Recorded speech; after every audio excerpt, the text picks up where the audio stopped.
given this assignment, first of all you will take your copy and you will divide this copy into two parts. In the first part you will write down the law of conservation of mass, and then in the second part you will write down the law of constant proportion.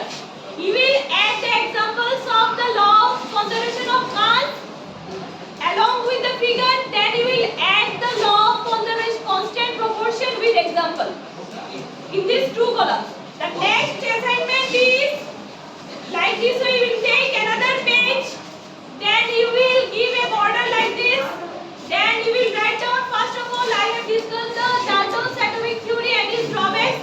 You will write down the Dalton's atomic theory, the postulates here, and the drawbacks of Dalton's atomic theory. So your time starts now and it is 20 minutes to 25 minutes at max, and you will be awarded 5 marks for this assignment. So everyone